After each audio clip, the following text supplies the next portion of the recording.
कहा जाता, जिसका मैं नेशनल प्रेसिडेंट हूँ। मुल्क की आज़ादी के 72 साल में इस देश में जानवरों की गिनती हुई, कुत्तों की गिनती हुई, हिजड़ों की गिनती हुई, मगर जो हम लोग हैं 52% ओबीसी के लोग, हमारी गिनती नहीं हुई। ओबीसी के लोगों को ब्राह्मण हमेशा इस काम पे लगाता है कि इनको मुसलमानों से लड़ाई करने के काम पर लगाते रहो। जब ये मुसलमानों से लड़ाई करने के काम पर लगे रहेंगे तो ये अपने हक अधिकार की आवाज बुलंद नहीं करेंगे, और जब ये अपने हक अधिकार की आवाज बुलंद नहीं करेंगे तो इनके हक अधिकार पर ब्राह्मण कब्जा कर करके रखेगा। आजादी के 72 साल में हमारी गिनती हिंदू के नाम पर करते रहे और हमारे सारे हक अधिकार पर ब्राह्मणों ने कब्जा कर लिया। 1992 में जब मंडल कमीशन का मामला खड़ा हुआ था, ओबीसी के लोग अपने हक अधिकार की लड़ाई लड़ रहे थे, तो ब्राह्मणों ने बाबरी मस्जिद का मामला खड़ा कर दिया, राम जन्मभूमि का मामला खड़ा कर दिया, और ओबीसी के लोगों को बाबरी मस्जिद के मामले में आगे कर दिया, राम जन्मभूमि के मामले में आगे कर दिया। बाबरी मस्जिद गिरा दी गई। और जो ओबीसी की नौकरियां थी, जो 12 करोड़ नौकरियां ओबीसी को मिलने वाली थी, वो ओबीसी को नहीं मिली, उस पर ब्राह्मणों का आज भी कब्जा है।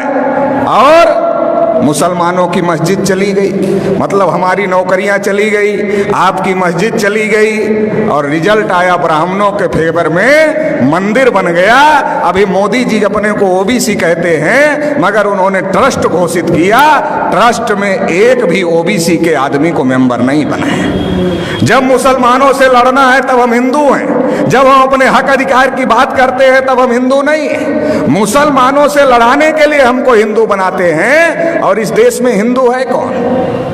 ओबीसी के लोगों को ब्राह्मणों ने हजारों साल से शूद्र बनाकर रखा, पढ़ने लिखने के अधिकार से, धन संपत्ति रखने के अधिकार से, बोलने सुनने के अधिकार से, सभी अधिकार से वंचित करके रखा।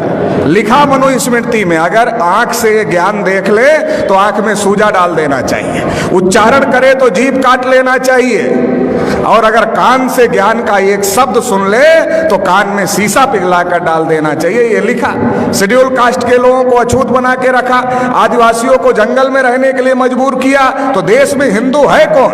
ब्राह्मणों ने हमारे ऊपर इतने जुल्म ढाए, हमें अछूत बनाया, हमें शूद्र बनाया, हमें जंगलों में रहने के लिए मजबूर किया, तो हमारा धर्म और ब्राह्मण का धर्म एक नहीं हो सकता।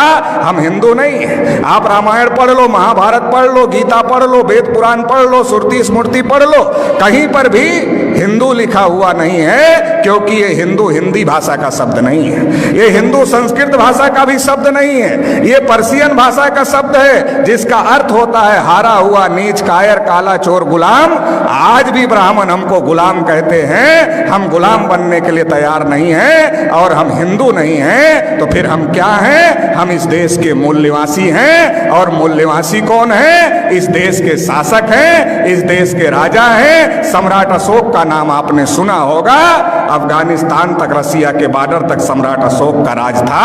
हम लोग उस वंश के लोग हैं, इस बात को हम लोगों को समझने की जरूरत है। भारत के मुसलमान कोई अरब ईरान से आए हुए लोग नहीं हैं, हमारे डीएनए के भाई हैं, हमारे खून के भाई हैं। जब ब्राह्मणों ने हमारे बुजुर्गों पर जुल्म किया तो हमारे बुजुर्गों ने इंसाफ के मजहब को पसंद किया और इस्लाम को स्वीकार किया।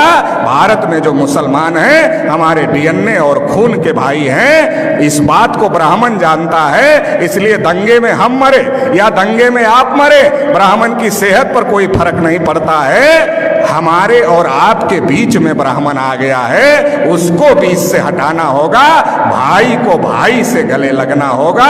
ब्राह्मणों ने हजारों साल से हमको मजलूम बना के रखा, 72 साल में मुसलमानों को मजलूम बना दिया है। इसलिए मजलूम को इकट्ठा होना होगा, और जो ब्राह्मणों ने नाइंसाफी का निजाम कायम किया है इसे ध्वस्त करना होगा और इंसाफ कायम करना होगा।